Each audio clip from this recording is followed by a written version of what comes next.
Banks. The term connotes different realities to different individuals. While for commoners like us, it refers to a place for deposits and loans. For experts, it is a brief snapshot of the bigger economic picture. They view banks mainly in two categories: small banks and large banks. Small banks are mainly required when national economies need a liquidity push from commoners. If that is successful, nation-states strive towards having bigger banks. These bigger banks ultimately turn into global banking platforms, mainly benefiting the country which they are headquartered in. In the last few years, India has found itself in the middle of it. India has a duty to secure minimum banking benefits to its population. And at the same time, we have to plan for the future. In this context, mergers of banks to form a bigger one becomes crucial. Hi and welcome to TFIPost. I'm your host Atul Mishra. Let's begin. Recently, the Reserve Bank of India published a report on mergers of banks in India. We have downloaded the paper from RBI's website.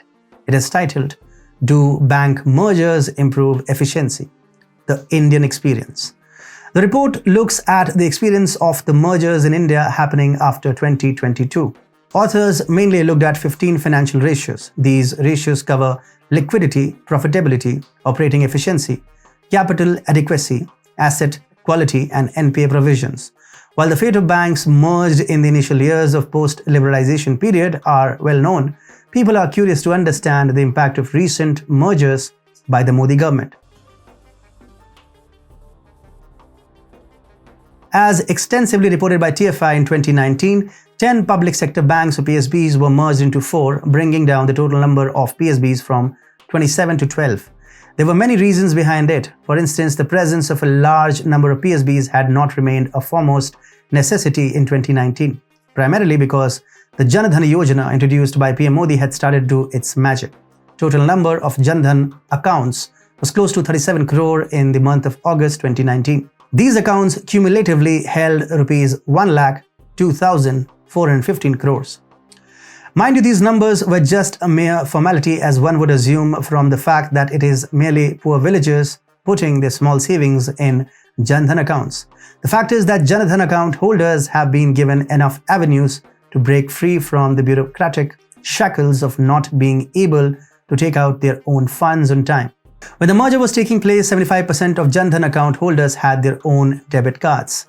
After the brief rush of opening accounts, Jan Dhan accounts along with RuPay card reduced the need for people to visit banks for minor stuff. For people lying on the fringes of the economic pyramid, other reasons for visiting banks include depositing money in their accounts and taking loans. While crowding due to deposit will take time to sort out, over the last few years, plenty of avenues for easier credit have opened up. These include legitimate loan apps, NBFCs, and some government-backed options too. Well before the sudden acceleration in work ethic due to the JAM Trinity and demonetization, PSBs just worked for the sake of working. Very few of them had resolved to improve efficiency. Their officers mainly used to loan big businesses rather than serving the poor. Their loan portfolio, in fact, almost tripled from Rs 18,19,074 crores as on 31st of March 2008 to Rs 52,15,920 crores on 31st March 2014. To hide their failures, they did not even classify them as NPAs until RBI tightened the norms. Despite that, losses continued to mount up. Between financial year 16 and financial year 20, these banks cost Rs 2,07,329 crores to the state exchequer. To add insult to injury, credit lending was getting tougher for them, worsening the chances of correcting their past mistakes. In addition, bigger banks find it easy to adhere to Basel III norms. To give some perspective, during the time of merger, PSBs in India had a dismal market capitalization of Rs 5 lakh crore. That is the poor backdrop in which the decision to merge was taken. Bank mergers are in line with recommendation of highly credible documents like PJ Nayak Committee Report and M. Narasimhan Committee Report.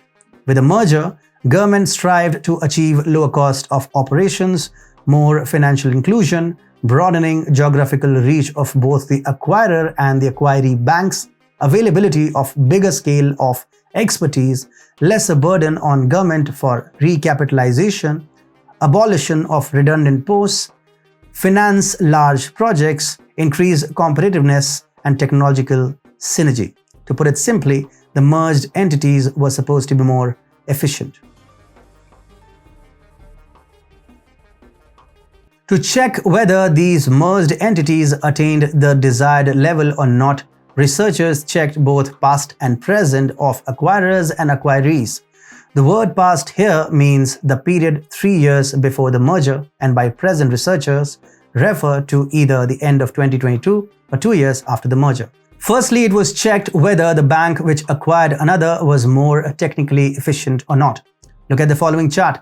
If you find it tough to maintain focus, just look at the last column. 5 mergers had taken place, and in 4 of them, a less efficient public sector bank was acquired by a more efficient one. The markets confirm this fact too.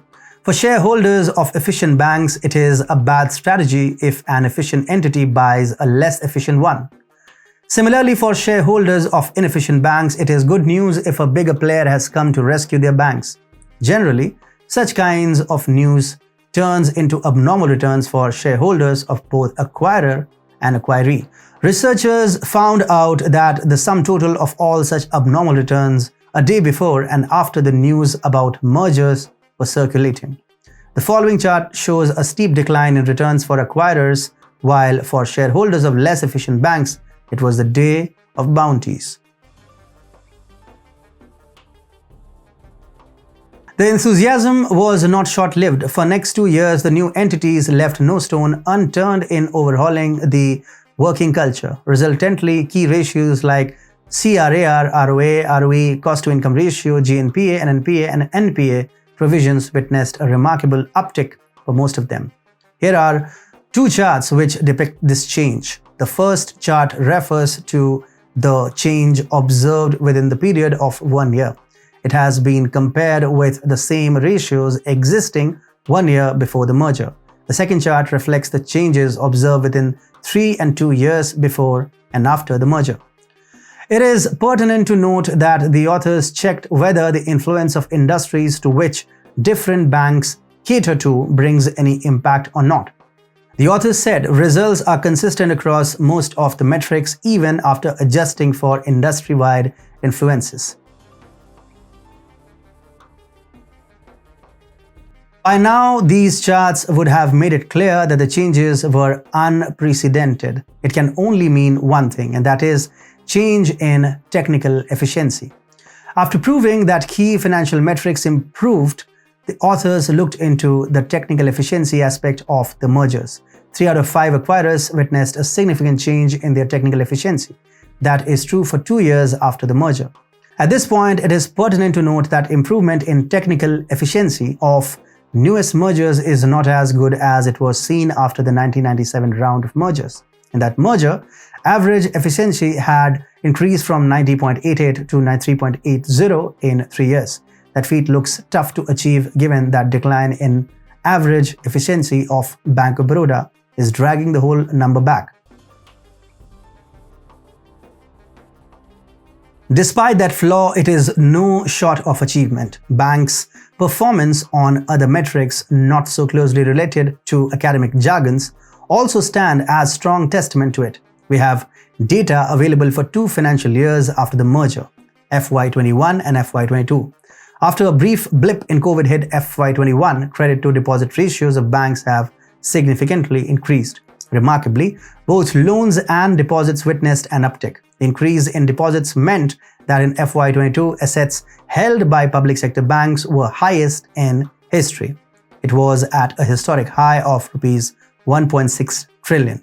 Even the old scourge called NPA does not look like a threat now. During the last 7 years, PSBs have recovered Rs 6.42 trillion worth of NPAs. Gross NPA is on decline, and this is the reason why profitability and lending are increasing. In only 2 quarters of financial year 23, 12 PSBs have earned a cumulative profits of nearly Rs 41,000 crores.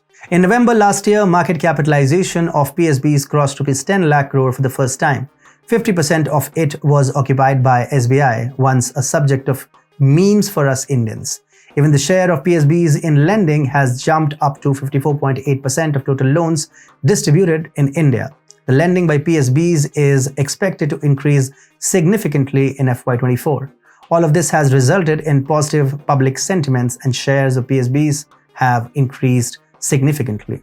Amidst these encouraging numbers, stakeholders should not forget that big banks do not end up becoming too big to fail. Other risks, like being more vulnerable to problems of globalization and destruction of the idea of decentralization, are also there. Only time will tell whether India will produce a Lehman Brother of its own with a thriving HSBC.